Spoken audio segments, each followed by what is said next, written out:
mon point de vue là-dessus. Lorsque je parle de mon père, je fais un effort particulier pour être le plus objectif possible. OK?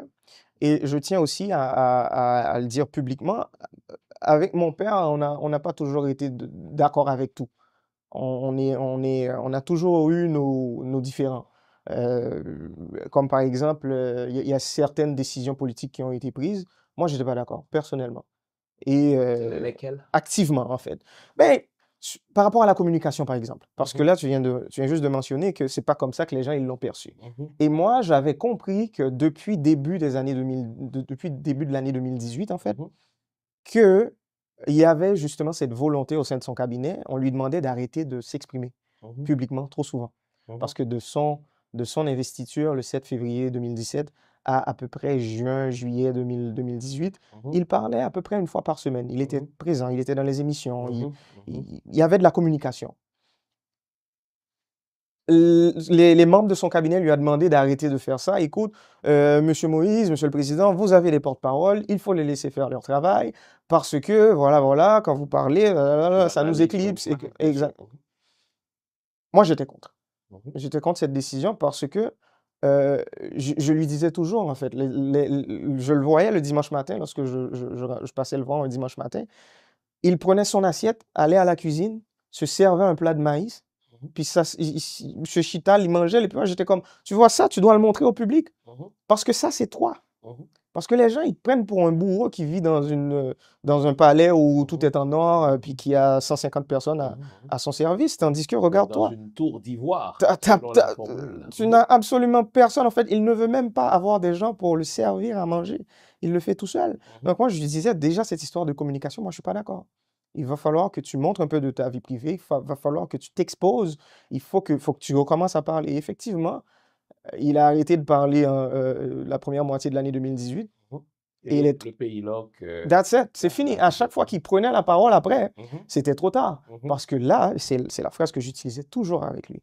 Tu étais en réaction. mhm, Et en politique, il faut jamais être en réaction. mhm. Le Tu es un moins que damage possible. control, donc il faut plutôt avoir l'initiative. Toujours être en proactivité. Mhm, Le plus que possible. Donc déjà, ça, c'est pour dire que moi et mon père, on n'était pas d'accord sur tout. mhm, Et deuxièmement, je suis aussi un scientifique mhm, de la politique. mhm, J'étudie en politique. Je suis en train de terminer mes études en mhm, philosophie et en politique. mhm, Donc, mon approche ou mes analyses sur le mandat de mon père, il y a la dimension personnelle, c'est un fils, mais il y a aussi la dimension professionnelle ou la dimension scientifique. mhm. C'est un politologue, Donc, c'est un analyste la politique. dimension technique. Exactement. Vous l'aurez remarqué, on a changé notre site web.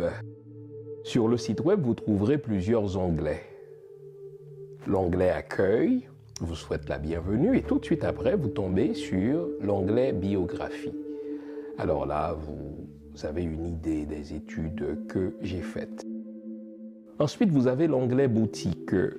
Dans l'onglet Boutique, vous trouverez mes livres.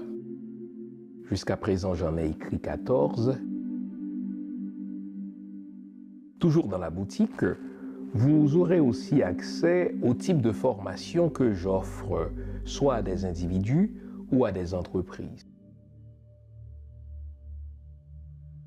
Vous avez aussi l'onglet événements. À l'onglet événements, on vous dit ce que je fais, où je le fais et quand je le fais. Comme ça, si je présente une conférence quelque part, si je donne une formation quelque part, vous le savez.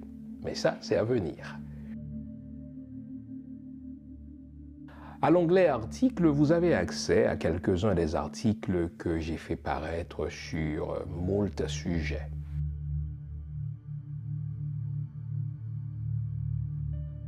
Vous trouverez aussi mes audios. Au fait, les audios, ce sont les anciennes émissions que j'ai présentées à la radio CPAM et que vous avez appréciées.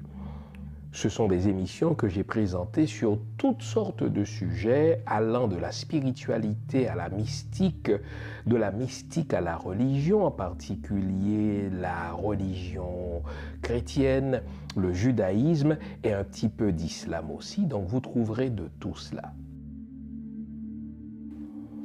Et enfin, à l'onglet émissions, vous avez accès aux diverses chroniques ou aux divers liens par lesquels je présente des chroniques, que ce soit à la radio, à la télé ou sur les médias sociaux. Enfin, vous avez l'onglet Contact qui vous permet de me contacter soit par email ou par les médias sociaux. Le nouveau site de Jean Fils-Aimé, c'est le vôtre. Servez-vous-en.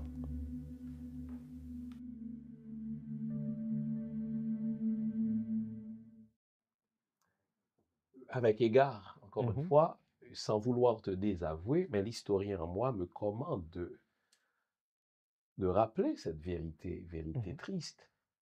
Mais à peu près toute l'histoire politique d'Haïti, c'est une histoire de corruption. J'enlèverai quelques noms. Dessalines, quoi qu'on dise, n'était pas un corrompu.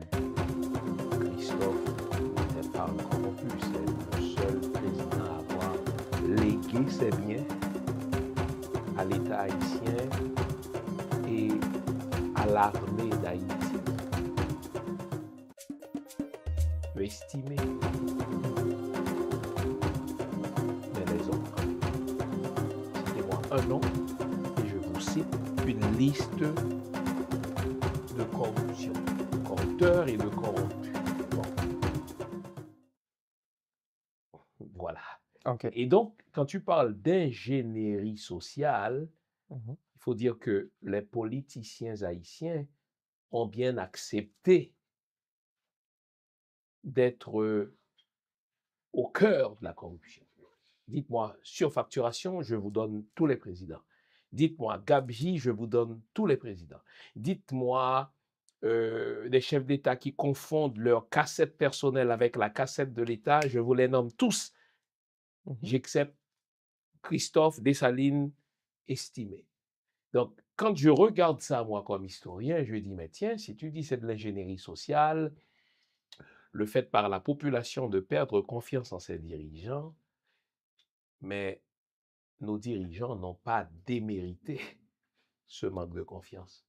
Et c'est ce que je voulais mentionner, en fait. Lorsque j'ai parlé d'ingénierie sociale, il faut comprendre que l'ingénierie sociale a créé une nouvelle culture politique, calquée sur la corruption, OK? Où les chefs d'État, et pas seulement les chefs d'État, il faut ouvrir le spectre. Parce que l'administration publique, c'est pas juste un président. C'est beaucoup de ministres, c'est beaucoup de cabinets, c'est beaucoup de contrats, exactement. Donc, que normalement, le président, souvent, moi je l'ai vu avec mon père, puisque j'ai eu la chance sur son mandat d'être très présent, il était souvent le dernier à être au courant de beaucoup de décisions étatiques. C'est ça, le président. C'est ça, le pouvoir, en fait. C'est souvent le dernier à être au courant de plein de choses. Est-ce de l'aveuglement volontaire? Est-ce un choix? Ou est-ce le système? Moi, je pose la question. Non, je vais répondre rapidement, mais je vais revenir à mon idée initiale. C'est le système, mais on va y revenir. On va s'attarder là-dessus parce que le système est ainsi conçu, en fait. Le système, à travers, je pense, notre dernière constitution, si on prend le temps puis on la lit correctement, et si on regarde aussi les habitudes de fonctionnement du système, on le voit tout de suite. C'est un système qui a été conçu pour que le président puisse avoir les responsabilités, mais pas nécessairement les droits. OK? Donc, on va y revenir. Donc, c'est pour ça que je parle d'ingénierie sociale, OK? Et aussi pourquoi, comme tu viens de dire, les politiciens haïtiens, ils ont, à un certain niveau, respecté ce profil de corrupteur, mais c'est parce qu'avec... corrompu. Exactement. C'est parce qu'avec cette nouvelle culture politique, les personnes qui ne veulent pas se faire corrompre ne s'approchent pas de la politique.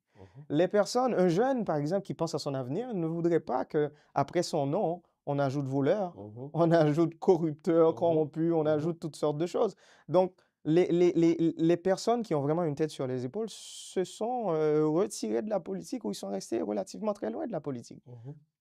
Mon père, je m'en rappelle, je viens juste de te le dire à l'introduction de cette émission, j'écrivais beaucoup lorsque j'étais jeune déjà et j'étais très engagé.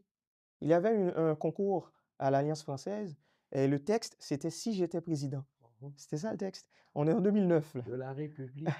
J'ai pour le nombre, tiens, chantez cela. Bon, OK. Donc là, il partait le texte, il donne un titre, puis là, tu écris. Moi, j'ai préparé mon texte et tout. Et mon père, je lui ai demandé de porter correction à ce texte. Et là, il m'a dit, je te comprends pas, tu vas dans quelle direction, là? C'est quoi cette histoire de politique? Mais tu vois pas ce qui se passe autour de toi. T'as jamais, ou pas, jamais fait nouvelle. Et là, je suis comme, mais non, m'intéresser à ce qui se passe chez moi, je veux pas être acteur politique. C'est juste que me porter un regard critique sur ça qui a passé. Un engagement citoyen. Exactement. Donc déjà, même mon père, comme je te l'ai Je dit, mettais en garde. il était très distant par rapport à la politique. De ce fait, lorsqu'il a décidé d'accepter de devenir candidat, il m'a fait rentrer de Montréal. Il m'a fait rentrer de Montréal une fin de semaine. Je suis arrivé au Cap-Haïtien, au Trou du Nord, au nord-est d'Haïti. Je suis resté là 8 heures de temps, juste pour qu'il puisse m'annoncer qu'il va être candidat. Et ensuite, je devrais repartir le lendemain parce que j'avais un examen le lundi matin, revenir à Montréal. Donc, cette histoire politique, ça a été genre, ça a été assez, il était ambivalent par rapport à ce choix politique. Et l'une des choses qu'il a pris le temps de me dire pendant la rencontre, ça, pour le dire qu'il y a une candidat, il m'a dit, écoute, je le vois comme une opportunité d'aider réellement. Les gens l'auront compris, j'ai eu une déformation de ma formation. Je suis historien de formation, donc je suis un fil chronologique. Tu dis, lorsque ton papa devait t'annoncer qu'il serait candidat, nous sommes 2015, 2016, bien sûr. Ton papa t'a annoncé qu'il allait être candidat à la présidence parce qu'il était le choix du président d'alors, Michel Martelly. Tiens, en bas les créoles. Président Aristide Telan, son phrase, non discours, parrain châtela, manger châtela, même moun fou saisi.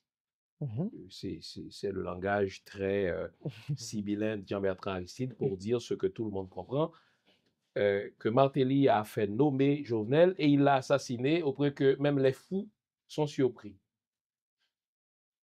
Était-ce un piège? 4 ans plus tard, nous sommes 2015, donc 10 ans plus tard, tu regardes la chose a posteriori. Est-ce que tu t'es dit, putain, il a entraîné mon père dans une espèce d'attrape-nigo, dans une souricière pour être son jouet, et lorsque ton père a voulu échapper à son contrôle, il l'a bouffé tout cru. Enfin, on essaie de comprendre le jeu de mots d'Aristide. Parrain châtela, manger châtela, même mon fou saisi. Toi, faisons une petite digression là. Ouais. En fait, premier bagage m'a dit, c'est que il est vraiment important que moi me toujours rappeler que jusqu'à présent, nous avons une enquête en cours, nous avons une non-capacité, on a les preuves nécessaires que nous avons à administration judiciaire qui est concernée, soit à Haïti, soit au niveau international, pour nous assurer que les noms, nous pas juste cités dans la presse, nous pas juste dire nous penser, nous croire que non, il faut que ça soit tangible. Et je pense que ça me dit aujourd'hui, là, c'est exactement le même bagage, moi, de 4 ans, là, je parler de ça. Donc, est-ce que je vais dire que telle personne, on parle de Martelly. Oui, exactement. Pour me dire, Martelly fait ci, fait ça, et puis ça a été un grand piège, en fait, étalé sur 10 ans. Je ne peux pas dire parce que non poursuite juridique, parce que moi-même m'obligé, dans le niveau, ça aurait été le plus neutre possible. Mais je ne peux pas non plus être celui qui va commencer à mettre des étiquettes sur des noms et le faire publiquement parce que ça va juste retirer en niveau sérieux dans la démarche juridique que m'a faire. Parce que je l'ai dit à un membre de la famille depuis 2021 qui voulait poursuivre des gens, mais avec des noms, comprendre, mettre des noms mounieux sur liste et puis poursuivre tout le monde en même temps. Et je lui ai dit non, ça c'est un acte politique. Et mon répond moi avec raison que tout à fait, assassinat ou assassinat politique, il faut un acte politique. Et je lui ai dit oui, oui, oui. Tu fais un acte politique, ils vont te répondre par un acte politique. Et ou pas national pour continuer à goumer avec politiquement. Tandis que, si on était dans le juridique, là, ou plus ou moins qu'à continuer à goumer avec eux, ou plus ou moins qu'à porter preuve, ou plus ou moins qu'à faire bruit, ou plus ou moins qu'à faire balance l'empanché.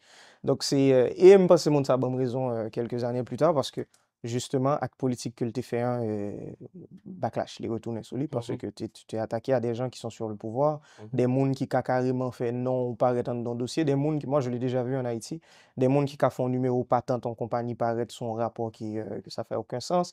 Donc, faut vraiment faire attention. Moi, je savais, j'ai choisi mon combat, même si je voulais que le clair que moi, tant qu'il y a un monde qui est complètement aveugle. Je prends toujours par exemple ça, là, je parler de dossier ça. C'est comme si tu as 100 personnes dans une salle cinéma et puis il y a un monde qui est assassiné. En ce qui me concerne, peu importe qui est l'autre 99, l'autre monde, tout suspect pour moi. Jusqu'à ce que la justice dise autrement. Ou jusqu'à ce que me satisfasse à la justice dise non. Parce que la justice, quand dit non, que ne pas satisfaire elle. C'est pour ça qu'on a des équipes légales. C'est pour ça que les urbains, quand ils prennent une décision, ils ont non direction, nous là pour nous faire appel, nous là pour nous assurer nous que. Mais revenons à la question initiale, qui concerne justement le choix de mon père en tant que candidat en 2015. La première chose, et ça c'est une perception que j'essaie de rendre scientifique, en fait. Ma travail sur lui, même pensée me proche. Il n'y a pas de faiseur de roi haïtien. Par contre, bien peser ça. Donc, ce n'est pas Martelly qui a fait de Jovenel un président. C'est quelqu'un exactement de l'externe. Il n'y Et a là, pas. on dit l'ambassade américaine. C'est Washington. C'est Washington. Il n'y a pas de faiseur de roi haïtien. Là, nous, rété focus sur faiseurs, soi-disant les faiseurs de roi haïtiens, nous chiffre focus, nous, justement, on ne se concentre plus sur le vrai problème. On ne se concentre plus sur le lieu de pouvoir, le vrai côté lié, hein, parce que nous mettons le souillon, parce que nous plaçons le souillon, petit groupe monde même, des fois, c'est pas juste une personne.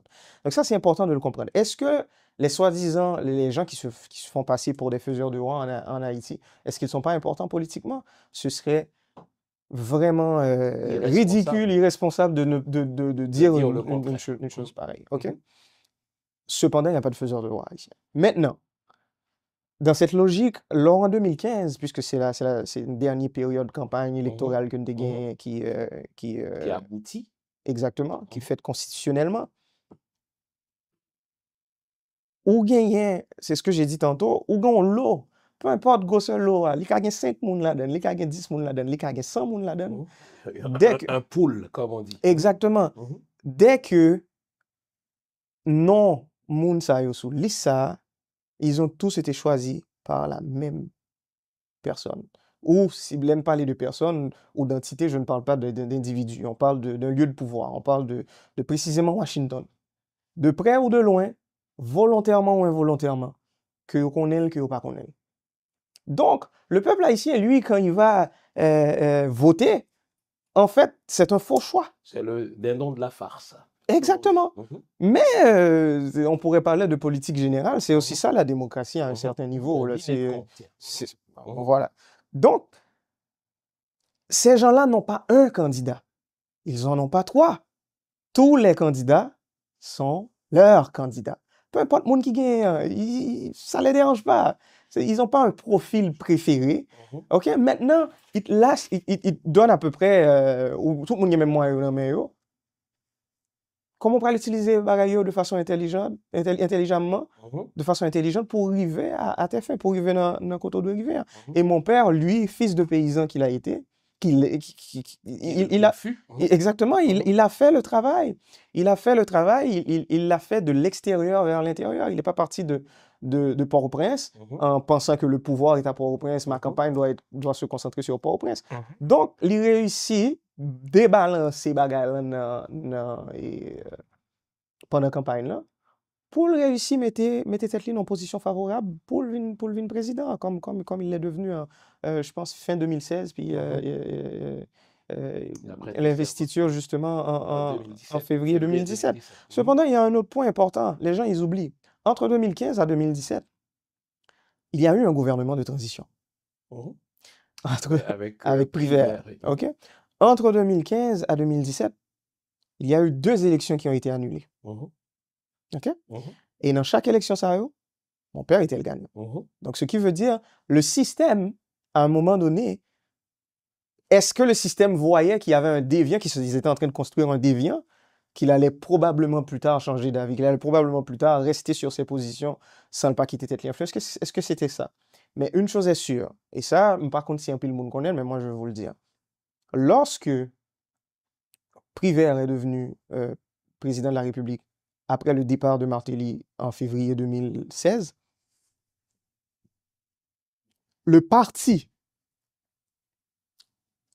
politique c'était parti haïtien tel calais, PHTK, c'est sous parti ça que papa m'a présenté comme président. Le parti l'a abandonné. Qui le ça? Ah, Oui, dis-moi non. non, mais c'est ça. Parce que m'pas jamais entendu Martelly désavoué li, m'pas jamais entendu aucun ponte de parti a dit écoutez, monsieur pas candidat nous encore. Donc ça c'est la première fois m'entendez. Justement. Et ça, pourquoi c'est important? Parce que si on comprend l'épisode, ça, on peut le comprendre tout le reste. Tu vas comprendre 2021, tu vas comprendre les mois qui ont précédé 2021, tu vas comprendre de cette histoire de pays loc. Mais il faut comprendre partie ça. Le parti l'a laissé tomber. Ils l'ont fait, premièrement, lorsqu'ils ont décidé que, écoute, nous, on va annuler les élections parce que le parti était au pouvoir. On annule les élections, puis 7 février, c'est rendu. Le parti était au pouvoir. PHTK était au pouvoir. PHTK, donc oui, c'est Martelly qui organisait des élections. Exactement. Mais après, c'est Privert. Oui, mais avant d'arriver à Privert, Martelly aurait pu terminer les élections. Oui, mais il y avait le public n'y croyait pas. Oh non, ça a été une décision strictement politique. Ça n'a pas été une décision du public. Le public, au contraire, disait que vous pouvez le faire 1000 fois. Jovenel Moïse va gagner à chaque fois parce qu'on va voter pour la même personne. Quand tu dis le public, c'est qui? On parle des gens qui ont voté, moins d'1 million de personnes en passant qui ont voté. Donc, Donc, tu dis bien moins d'1 million. Non, je le dis parce que ça, c'est une autre perception qu'on a d'Haïti, ou qu'on a du peuple haïtien. C'est pas un peuple qui est, et c'est une bonne chose, en fait, c'est pas un peuple intrinsèquement politique. C'est un peuple qui aime se retirer un peu de tout ce scandale et observer. Oui, parce que ça ne lui a jamais rien rapporté. Exactement. Parce que tout le monde s'est foutu de sa gueule. Donc, lorsque le peuple haïtien réalise qu'il est le dindon de la farce ou bien qu'il est le con du dîner, il dit, mais faites votre foutu dîner sans moi. Exactement. Voilà. Donc, déjà, ça, c'est une autre situation. Cependant, il y a cette période. Revenons à cette période où le parti l'a laissé tomber. Il y a cette anecdote. Mon père a été voir, avec un associé, il a été voir les membres du parti. OK? Réunion, il les a convoqués. Écoute, les membres du parti sont là. On parle de début 2016. OK? Début 2016. Exactement. Est-ce que nous sommes sous Privert ou encore sous Martelly? Juste avant le départ de Martelly. Donc, nous sommes sous Martelly. Exactement. Et c'est lui qui me l'a raconté, cette histoire en passant. Alors, il va voir les membres du parti et il les dit, écoute, monsieur... Martelly est là-dedans? Oui, tous les membres du parti sont là. Monsieur, OK, nous comprenons la fait élection extrêmement politique. Il va pas annuler l'élection, on va comme ça, ou bien c'est deuxième tour, je me rappelle plus si deuxième tour a été annulé à cette époque. Mais l'essentiel de l'histoire, c'est que moi, je suis encore prêt à me battre. Et je pense que sinon, ensemble, n'a gagné quand même. OK? Donc là, il a dit, écoute, moi-même, il avait 2 millions de gouttes sur lui. Avec son associé, avant l'entrée dans la réunion, il a associé un bon million de gouttes, il a un bon million. Et puis, il dit, le 1 million de gouttes à l'époque, c'est 10 000, 12 000 dollars américains. Okay? Donc là, il arrive, puis symboliquement, sur la table, tout le monde est là, lui dit, écoute, moi, j'amène mon argent. OK? Je m'y mets. Je vais me mettre dans la balance, on fait bagaille ensemble, on va avancer. Il a mis son argent. Et l'autre associé a mis l'argent aussi. Il y a un des membres du parti qui s'est levé, qui a pris l'argent. Et il a dit, moi, je m'investis assez dans bagaille ça. Le parti l'a laissé tomber. Le parti est venu récupérer lorsqu'il a gagné les élections.